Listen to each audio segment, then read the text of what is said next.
Of the many ways to cook pork, roasting is a very popular and easy method. I'll show you the basics and give you some tips for mastering this technique. Roasting is a cooking method that uses dry heat. With it, the meat can stay nice and tender inside while the outside browns and develops savory flavor. Roasting is well suited for large cuts of meat such as roasts, pork tenderloin, and hams. Remember to use higher heat and shorter cook times for more tender, smaller cuts, and a lower temperature and longer cook times for larger, less tender cuts. Here I have some bone-in and boneless roasts. A bone-in roast will cook faster than the boneless roast because the bone will conduct heat faster than the meat.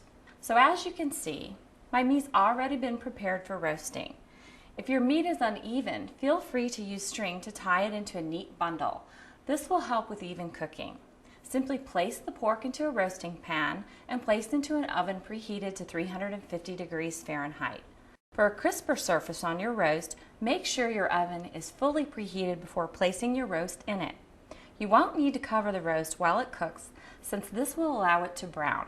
While handling, avoid using sharp utensils like a fork that may pierce the meat. Stick to utensils like blunt-ended tongs.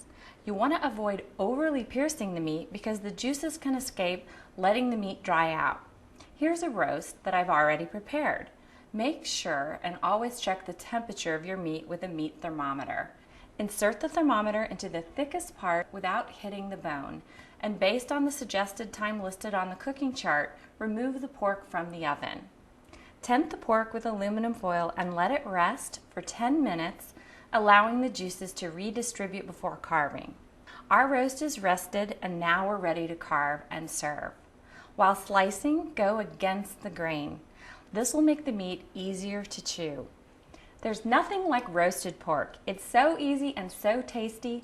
For more information and roasting recipes, visit theotherwhitemeat.com.